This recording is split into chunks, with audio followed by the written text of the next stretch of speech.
여기에서 중요한 것은 저희 통역 RC가 무엇인가 하는 것인데요. RC는 제가 온 곳은 RC 하모국이고요. 여기에 있는 38개의 시민단체 네트워크, 그리고 관내에 있는 모든 유치원부터 고등학교, 대학교까지 하는 51개의 각각의 교사들의 네트워크, 그리고 ESD 전문가들의 네트워크가 바로 RC라고 저희들은 말을 하고 있습니다. 그렇기 때문에 저희는 오늘 말씀드리고 싶은 것은 특히 학교교육위원회에서 모든 유치원과 모든 초등학교, 중학교, 고등학교에 각각 한 명씩의 RC 담당교사를 지정해서 그분들의 모임을 격월에 한 번씩 진행을 하고 있고요. 사실 여기에 오신 통영의 이평초등학교의 선생님께서 분과장을 맡아서, 초등분과의 분과장을 맡아서 또 활동을 하고 계시기도 합니다. 네, 지금부터는 선생님들께 브릿지 투 더 월드라는 프로그램을 소개해드리도록 하겠습니다. 브릿지 투 더 월드는 2008년부터 시작을 했습니다. 간단하게 많은 사람들에게 쉽게 다가가기 위한 설명은 청소년들이 프로젝트를 수행한 후에 그 결과를 바탕으로 선발해서 해외 탐방을 보내는 것입니다. 이렇게 설명을 드리면 많은 분들이 그게 왜 ESD지? 라는 의문을, 물음표를 굉장히 크게 가지시고 어떻게 하면 저거를 ESD라고 설명을 할까라고 이렇게 눈을 이렇게 작게 만드시면서 저를 보시더라고요. 그래서 그 설명을 드리기 위해서 여기에 이 자리에 제가 친구들을 같이 동행을 해왔습니다. 이렇게 다양한 주제를 가지고 프로젝트를 각각 진행해왔고요. 이 프로젝트에 대한 소개는 책자에도 나와 있으니까 혹시 궁금하시면 자세히 보시면 되겠습니다. 브릿지 투 더 월드는 지역 현안에 대한 지역 현안 한 가지를 선택해서 그것에 대해 원인을 찾고 어떻게 하면 우리 청소년들이 그거를 해결할 수 있는 방법을 찾아볼 수 있을까라고 해서 아주 작은 실천 하나를 만들어내는 그런 것을 지향하는 청소년 ESD 프로젝트입니다. 저희는 사실 매뉴얼화된 독과 과정이 없습니다. 그 말은 무슨 말이냐면 전체적으로 구성을 하는 순서들은 정해져 있지만 매년 그때마다 조금씩 분위기와 사회 분위기와 필요에 따라서 조금씩 주제나 아니면 방식들을 바꿔가고 점점 발전을 하고 있는 프로그램입니다. 사실 저희 책자 맨 뒤쪽에 있는 저희 프로젝트가 처음 인증받았던 2011년도에는 저희 제목이 통영 청소년 꿈찾기 브릿지 투 더 월드라고 되어 있습니다. 그런데 2013년도에는 저희가 꿈을 찾는다고 이야기를 하다 보니까 자꾸만 여기에 참가하는 아이들이 직업인을 그냥 만나고 진로 탐색을 하는 걸로 이것들이 자꾸만 변질이 되면서 직업인을 만났을 때 이 사람이 어떤 가치관을 가지고 살아가느냐 이런 고민을 하는 것이 아니라 그냥 어떻게 하면 항공승무원이 될 수 있나요? 무슨 과를 가야 되나요? 이런 질문밖에 하지 않는 겁니다. 그래서 저희가 2013년도에는 좀 더 철학적이고 가치관에 대한 생각들을 할 수 있는 시간을 가지기 위해서 통영 청소년 행복 찾기라는 주제로 프로그램을 진행했었습니다. 그래서 내가 생각하는 나의 행복은 무엇인지에 대해서 프로그램을 진행하고, 그리고 네 가지 꿈, 나눔, 지속가능성, 세상의 변화라는 네 가지 주제를 가지고 강의와 각각 그것에 관련된 책과 영화를 추천해서 아이들이 그것들을 직접 읽고 자신의 팀별로 멘토를 저희가 지역사회에서 지정을 해 주었는데요. 그래서 그 지정된 멘토분들과 한 번씩 만나서 이 책을 읽었더니 어땠다, 나는 어땠다 이런 이야기들을 좀 나누도록 하였습니다. 그리고 여름방학에는 각각 팀별로 1박 2일씩 전국 각지의 어떤 곳이든 내가 좀 무언가 배워볼 수 있을 만한 멘토, 그러니까 자신이 생각하는 가치관에 따라서 삶을 살고 있는 사람을 찾아보라고 했습니다. 중학교, 고등학교 아이들에게 굉장히 어려운 질문이었고요. 아마 이따가 작년에 참가했던 친구가 이야기를 해주겠지만 굉장히 힘들어하였습니다. 그리고 저희가 10개 팀을, 작년 같은 경우에 10개 팀을 처음에 선발해서 국내 탐방 10개 팀을 보내고 그 다음에 그 중에 3개 팀만 선발해서 그 팀들만 해외 탐방을 보내주었는데요. 사실은 국내 탐방이 끝나고 보고회를 한 다음에 떨어진 아이들이 보통 울고 된 아이들이 굉장히 기뻐하는데요. 작년 같은 경우에는 된 아이들이 울고 이 길을 다시 가야 되다니라는 생각을 하고요. 떨어진 아이들은 이제 드디어 끝났다라는 그런 한의를 좀 그런 분위기가 있었던 그런 좀 굉장히 특이한 경험을 하였습니다. 그래서 여기에 보시는 이런 장소들, 무료 요양병원이라든지 아니면 그 베이박스를 운영하는 곳, 아니면 논반 예술학교 이런 여러 군데들을 모두 다 청소년들이 직접 인터넷으로 찾아서 그분들에게 연락해서 우리가 가서 이러이러한 활동을 하고 싶습니다라는 프로포저를 내서 그분들이 허락을 해주셔서 날짜를 잡고 직접 거기에 찾아가는 방식으로 진행을 해오고 있습니다. 네, 그렇게 해서 국내 탐방을 다녀오고 나면 이제 해외 탐방을 갈 준비를 하게 됩니다. 해외 탐방을 갈 준비를 하는 동안에 가장 중요한 것은 무엇이 우리 팀의 주제인가라는 것입니다. 앞쪽에 연도별로 주제들 나왔던 것들을 잠깐 혹시 책자를 다시 보시면요. 작년 같은 경우에는 3가지 주제가 있었습니다. 첫 번째는 어떻게 하면 통영의 청소년들에게 통영의 고등학교에서 통영의 전통을 이어갈 수 있을까? 그래서 저희들이 이 참가자들한테 요구하는 것은 아주 작은 대상에게 아주 작은 어떤 것을 행동으로 옮길 수 있는 것을 주제로 만들어라 라는 질문을 하거든요. 그런 요구를 하고 있는데 그래서 첫 번째 질문은 그거였고 두 번째는 어떻게 하면 통영의 청소년들이 다채롭고 질 높은 여가 생활을 즐길 수 있을까였습니다. 이 두 번째 팀 굉장히 어려워했습니다. 왜냐하면 다채로운 것도 추상적이고 질 높은 것도 추상적이기 때문에 과연 무엇을 다채로운 것이다, 질 높은 것이다 라고 규명하는 것이 굉장히 어려웠기 때문에요. 다양한 사람들의 의견을 듣고 자신의 나름대로 결정을 해나가는 과정이 있었습니다. 그리고 오늘도 같이 참가해준 친구의 팀에서는 어떻게 하면 통영의 청소년들의 생명윤리 의식을 생명 존중 의식을 높일 수 있을까라는 굉장히 어려운 주제를 가지고 갔었는데요. 이런 사회적인 문제까지 관심을 가지기까지는 저희들 참가자들에게 스스로 자신의 삶과 우리 지역사회의 삶 그리고 우리 한국 그리고 전국에 대해서 전 세계에 대해서 세상의 변화에 대해서 생각해 보도록 끊임없이 요구하는 그런 방식의 교육 방식을 저희들이 취하고 있습니다. 그래서 해외 탐방을 다녀오면 그 다녀왔던 경험을 가지고 우리의 지역, 통영에서 무언가 한 가지 변화를 만들어내는 것을 저희들이 요구를 하는데요. 그래서 대표적으로 사실은 솔직하게 말씀드리면 지금까지 다녀온 169명의 학생들이 모두 다 이거를 성공했다고 말씀드리기는 어렵습니다. 그 성공이라는 말이 만약에 제대로 된 후속 활동을 만들어서 그것이 지역사회에 완전히 뿌리 박혀서 그것이 지속적으로 이어져 간다고 한다면 그것은 사실 성공했다고 말씀드리기 굉장히 어렵지만요. 저희들이 여기서 본 성공은 이 친구들, 이 프로그램에 참여하는 참여하는 사람들이 이러한 작은 변화의 경험을 가지고 다른 곳에서 무언가 변화를 시도하라고 할 때 자신감을 가지고 할 수 있는 그런 사람으로 키워내는 것이 저희의 목표였습니다. 그래서 보시면 아시겠지만 투발루를 방문했던 첫 번째 해에 투발루를 방문했던 친구들 같은 경우에는 이런 기후변화의 문제를 청소년들이 모르기 때문에 이것을 좀 보여주는 방식으로 사진전을 넣는 것을 했기도 하고요.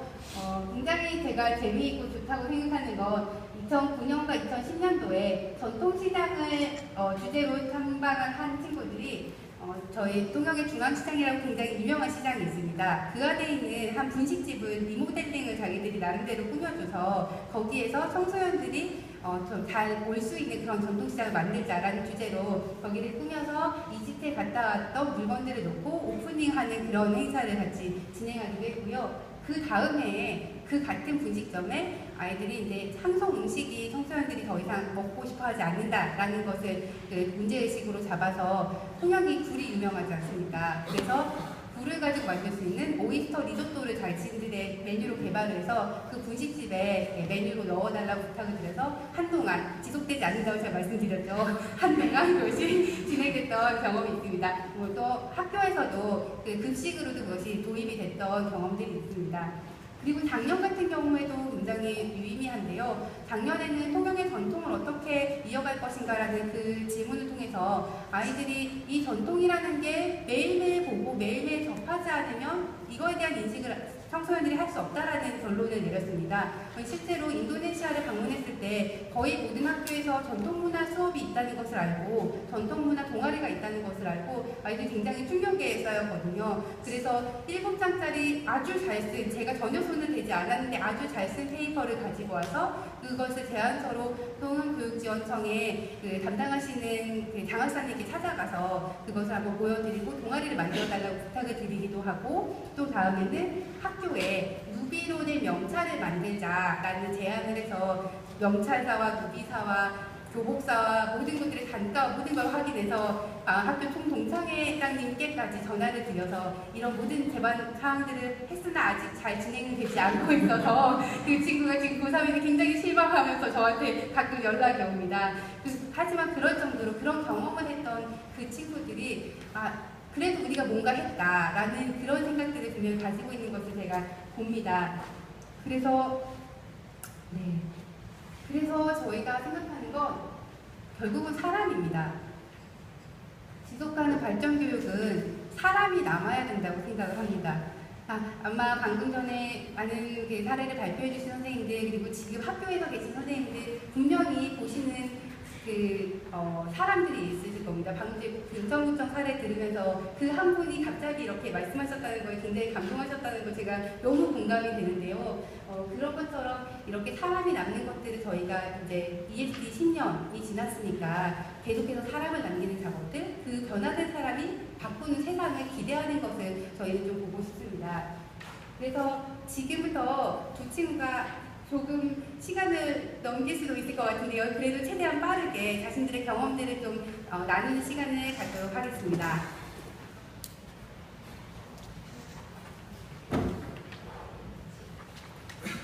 안녕하십니까. 아까 박수현 팀장님께서 말한 그 남은 사람이 바로 접니다.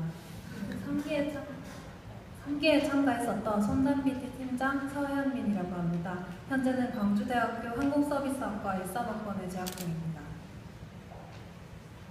우선 저희 팀 이름을 소개해드리자면 팀 이름이 손으로 만든 단 하나의 비디오의 주말인 손담비라는 팀입니다. 제가 참가했었던 2010년 당시 주제는 청소년들이 통령을 위해 할 수 있는 일을 찾고 그것을 실천하자였습니다.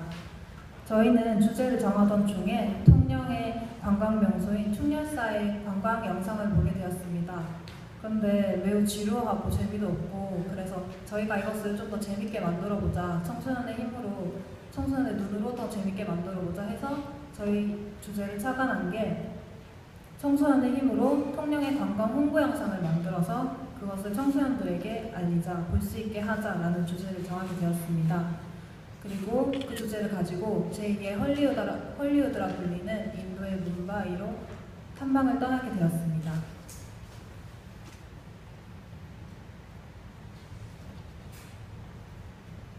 거기서 제 역할은 팀장이었습니다.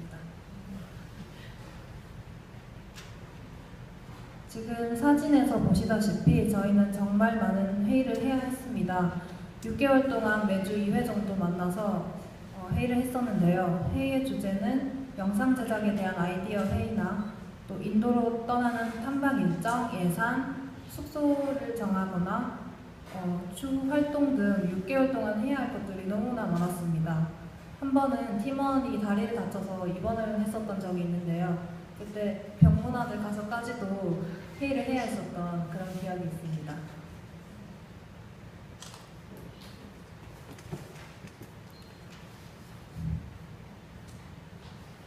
저희는 활동을 하는 중에 정말 많은 자문을 구했어야 했는데요. 왜냐하면 영상이라는 것이 기술과 아이디어를 합쳐져서 만들어야 하는 것이기 때문에 저희는 영상에 대해 아는 것도 없었고 기술도 없었기 때문에 그런 관련된 일을 하시는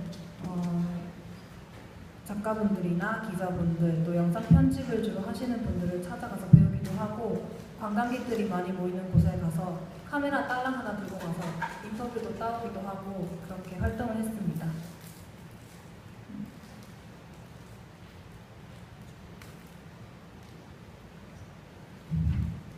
저희 팀은 몇 개의 영상을 제작했었는데요. 카메라를 들고 통영의 아름다운 곳들을 찾아다니면서 재밌게 영상을 찍기도 했고, 또 통영의 먹거리들을 홍보하는 영상을 만들어 보여주고, 또 통영의 한국의 물 부족 UCC를 만들어서 보여주기도 하고 그런 활동을 했었습니다. 그리고 6개월간의 준비 끝에 다녀온 인도 탐방은 정말 색다른 경험이었습니다. 뭄바이에 있는 필름 아카이브에 가서 인도의 영화에 대한 기술, 역사 등을 공부했고, 또 푸네의 빈민 가이들과 함께 물 부족 UCC를 찍기도 하였습니다. 저희는 인도 탐방에서 뭔가를 구체적으로 배웠다기보다는 영감을 얻고 또 많은 것을 느끼고 왔다고 생각합니다. 그렇게 해서 지금 4년이 흘렀는데요. 제가 지금 21살이 되어서 느낀 제 기억 속의 BTW를 떠올리면 몇 가지 키워드가 떠오르는데, 첫 번째가 멘붕입니다. 멘탈 붕괴라는 말의 줄임말인데요. 그때 당시에 5명의 아이들이, 사춘기를 겪고 있는 아이들이 5명이 모여서 뭔가를 해내야 했기 때문에 수많은 갈등과 마찰이 있었습니다.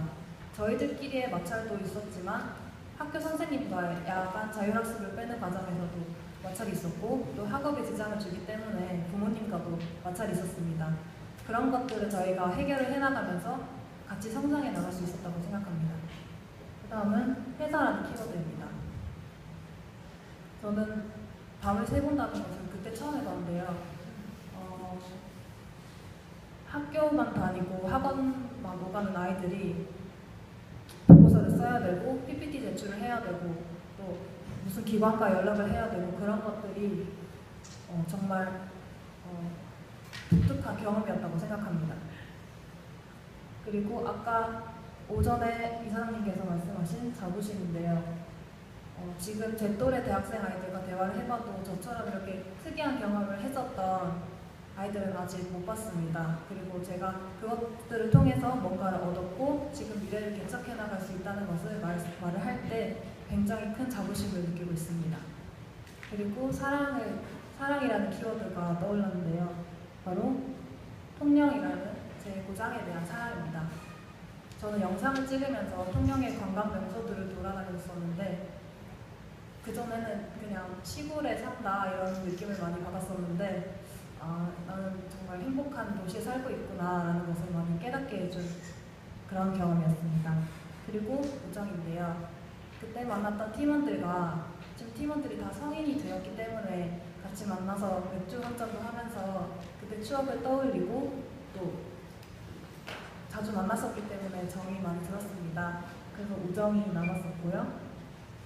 하지만 제일 중요하게 느끼는 것은 과정입니다.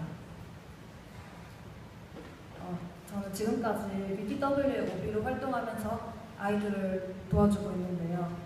제일 크게 느낀 것은 인도 여행이 중요했던 게 아니라 6개월간의 과정이 중요했다는 거죠. 그것을 겪으면서 제가 성장할 수 있었고 또 갈등과 이런 것을 겪으면서 배울 수 있었다는 거죠. 제가 17살 때 했었는데 BTW를 그걸 하면서 제가 외국어에 대한 열정을 가질 수 있었고요. 그리고 해외에 대한 열정을 가질 수 있었고, 많은 경험을 해야 되겠다고 생각을 하게 되었었고, 그리고 승무원이라는 꿈을 가지게 되었습니다. 지금 20대의 제 모습인데요. 지금 저는 제가 10대 때 그렸던 모습과 매우 부합해서 제 모습이 그려지고 있고요. 작년에는 미국으로 어학연수에 1학년 중 한 명으로 뽑히게 되어서 갔다 왔고, 또 올해는 중국 교환학생으로 갔다 와서 지금 한국에 온 지 2주 정도 되었습니다. 또 지금 제가 그리고 있는 30대의 제 모습은요. 이거는 제 학과에서 찍은 사진이고요. 3개 국어를 완벽히 구사하는 것이 제 꿈이고, 그걸 해서 항공사 승무원이 되어서 항공서비스학과의 교수님이 되는 것이 목표입니다. 또 RC의 OB로서 여전히 활동하면서 아이들에게 강연하는 것도 꿈이고요. 자서전 출판하는 것, 그리고 40대의 계획을 지금 이 자리에서 제가 30대의 계획을 말씀드리고 있는 것처럼 40대의 계획을 그때도 말할 수 있는, 강연을 할 수 있는 게 꿈입니다. 그리고 제일 큰 꿈은 20대 누구보다 많은 경험을 한 사람이 되는 것입니다. 저는 많이 배우고 많이 경험해서 아이들에게 더 많은 얘기를 할 수 있는 그런 어른이 되고 싶습니다. 감사합니다.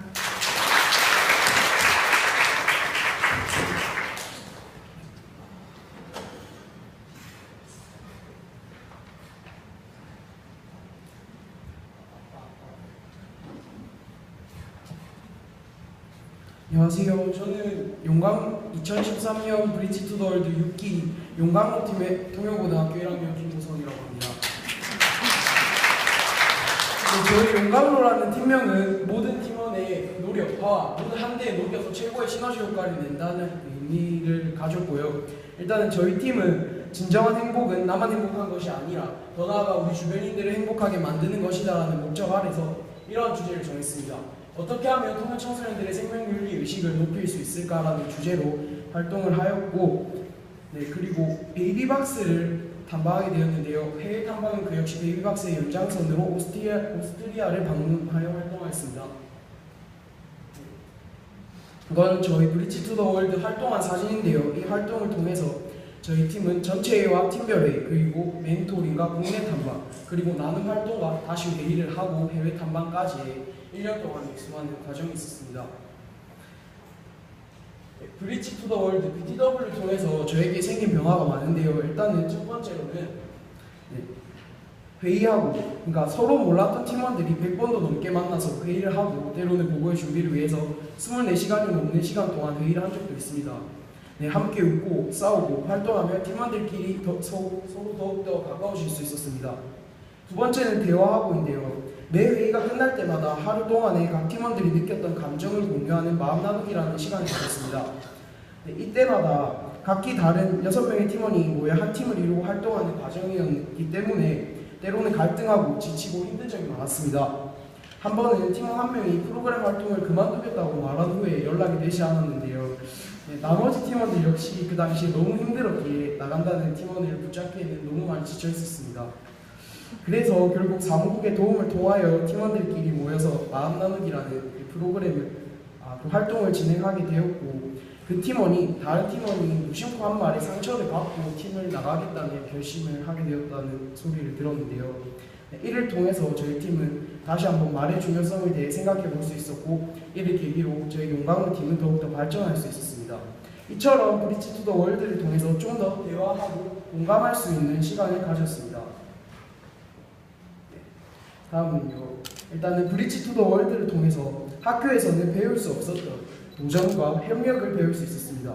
네, 프로그램은 정말 매 순간 도전의 연속이었고 행복과 사회 문제를 결합시켜서 생각하기에 저희 팀은 정말 부족하였습니다. 그렇지만 서로를 격려하며 개인의 생각을 팀 활동까지 접목시켜서 활용하기 위하여 노력하였습니다. 그래서 베이비박스 관계자에게 연락하여 서명운동을 돕고, 지역 축제 기간 동안에는 3세기 어린이를 돕기 위하여 모금 운동을 하는 등 많은 도전을 실천하였습니다. 그러면서도 끝까지 함께하기 위해서 모든 활동에서 협력하여 그 결과 마지막까지 나고자가 생기지 않았습니다. 용광로 팀의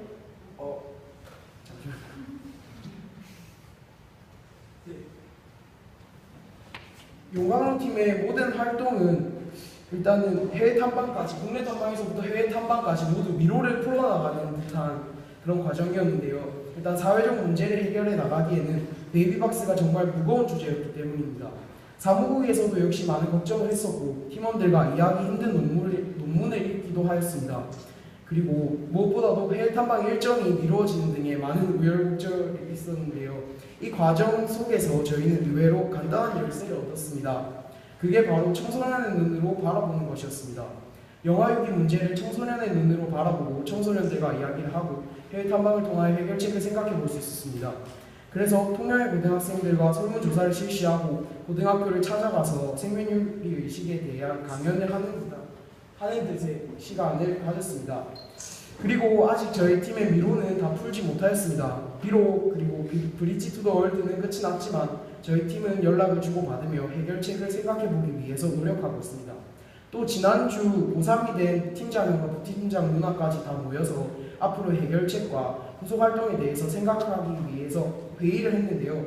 그래서 저희는 이 문제에 관해서 조금이나마 해결책을 가지기 위하여 계속 회의할 것입니다.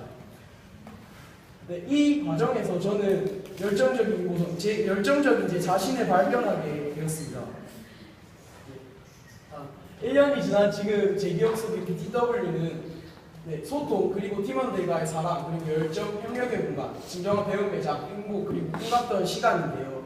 첫 번째로 팀원들과 함께 활동하면서 소통이 가능했습니다.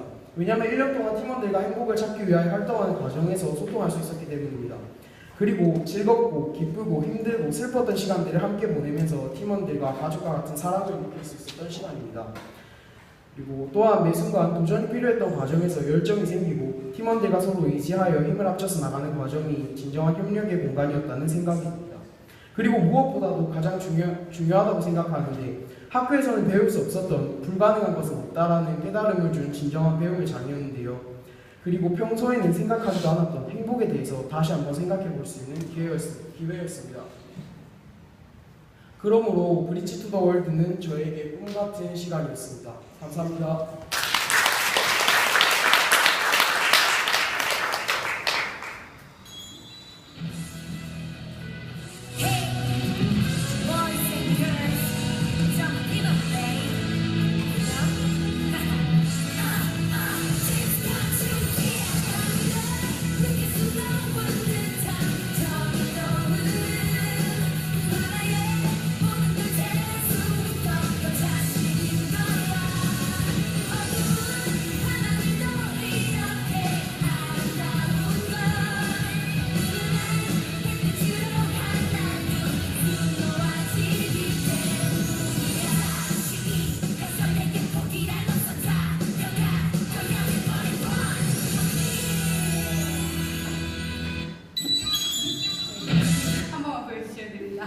방금 전에 소개해주었던 용광로 팀에서 직접 만든 영상이었는데요.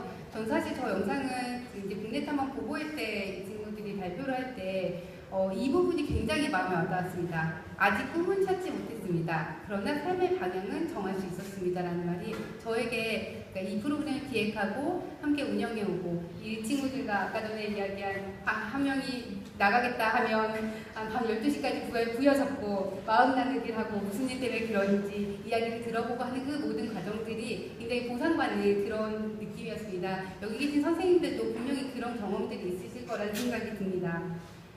네, 그래서 제가 말씀드리고 싶은 것은 결국 지속가능 발전 교육은 아까 전에 제가 말씀드리고 싶었던 그 트라이앵글입니다.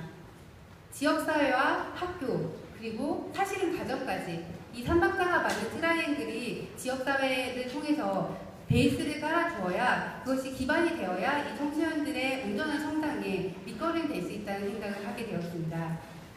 올해 브릿지 투 더 월드는 제가 아까 전에도 말씀드렸다시피 저희는 매년 바뀝니다. 올해는 사실 오늘 이 주제와 가장 부합하는 부분인데요. 학교에 들어가야 된다는 생각을 몇 년 전부터 해왔습니다. 어떻게 하면 저희 지금 작년에 했던 프로그램이 50명을 대상으로 했었는데요. 50명도 너무 적었습니다. 학교에서 굉장히 요구가 많았고 저희 같은 경우는 이게 해외 탐방을 가는 거다 보니까 인기가 너무 많습니다. 작년에 50명을 선발할 때 170명 정도가 그 지원에서 3대1 이상의 경쟁률을 뚫고 이 친구들이 선발이 돼서 또 그 중에서도 해외를 가는 건 3팀만 선발이 되는 그런 상황이었는데요. 올해부터는 학교로 들어가기로 했습니다. 그래서 모든 학교에서 자신들이 마다 팀을 구성하고 그 학교별 아까 전에 말씀드린 담당 선생님들께서 우리 학교에 만약에 5개 팀이 참여하겠다라고 신청을 하면 25명의 학생들을 어떻게 이것들을 진행하고 있는지 관리해 주시는 역할들을 해주시기로 약속을 했습니다. 저희들이 중학교, 고등학교 선생님들과의 모임이 중등생과 모임이 있는데요. 그 모임을 통해서 제가 사실 학교 밖에서 지역사회에 있는 사람으로서는 알 수 없는 학교의 상황들, 사실은 요즘은 여기 고등학교 선생님들 계시면 아시겠지만 생활기록부에 외부에서 하는 활동들이 전혀 기록할 수 없습니다. 그런 상황에서 이 친구들이 여기에 굉장히 많은 시간을 투자하는데 과연 이거를 해야 되는가? 좋은 건 알겠는데 어떻게 해야 되지? 이런 고민들을 학교 선생님도 저희도 학생들도 하고 있는 그 상황에서 선생님들과의 관계를 통해서 이 문제를 실마리들을 찾아냈던 것을 선생님께 말씀을 드리고 싶습니다. 그리고 프로그램이 물론 저희들이 매년 주제도 조금씩 달라지고 그리고 그때마다 조금씩 방식도 상황에 따라서 바꿔보고 있습니다. 어떤 것이 가장 적합하고 어떤 것이 가장 많은 사람들에게 혜택을 줄 수 있을까 이런 고민이 아직도 되는 프로그램인데요. 그렇지만 적어도 순서 정도는 이제는 매뉴얼 할 수 있는 시기가 되었다라고 생각이 되어서 각각 학교에서 참여를 할 때 한 3번 정도의 전체 교육을 통해서 모든 17개 학교에서 참가를 하게 되면 그 학생들이 모두 모아놓고 선생님들도 같이 모이셔서 이 첫 번째 1단계는 언제부터 언제까지 1단계는 이렇게 하시면 됩니다. 그리고 그 단계가 끝날 때쯤 한번 모여서 그러면 잘 수고하셨습니다. 2단계는 이때부터 이때까지 이걸 하시면 됩니다. 이렇게 프로그램들을 진행해서 지금보다 아마 50명보다 훨씬 많은 학생들이 이 프로그램에 올해 참여할 수 있을 것 같습니다. 네, 마지막으로 선생님들 굉장히 늦었죠? 죄송합니다. 네, 마지막으로 저희가 제안드리고 싶은 것이 또 하나 있습니다. 통영이라는 굉장히 아름다운 곳에 저희가 아름다운 공간이 하나 생깁니다. 그래서 여기 계신 선생님들이 이 지속가능 발전 교육을 할 때 이곳을 많이 활용해 주시면 좋겠다는 마음으로 제가 이 PPT를 담았습니다. 공정이라는 그 비전을 가지고 생태공원이 생기게 되는데요. 이 공간은 이름은 생태공원이지만 사실은 지속가능 발전 교육의 거점센터입니다. 저희들 아시아태평양 지역에 47개 RC 도시가 있는데요. 그 중에서 굉장히 활발하게 활동하고 있는 도시들이 한 30개 정도 됩니다. 그 중에 23개 도시가 지금 이곳을 아시아태평양 거점센터로 같이 활동하겠다는 공식 문서를 보내온 상태입니다. 그렇기 때문에 선생님들이 이 공간을 많이 활용하셔서 지속가능 발전 교육을 학생들하고 할 때 이런 공간들에서 많은 다양한 다른 나라의 그런 사례들과 함께 만나는 공간으로 활용하시면 참 좋겠습니다. 네, 이름은 세자트라 센터입니다. 학교와 지역사회가 청소년을 바꾸고 청소년이 세상을 바꾼다고 생각합니다. 감사합니다.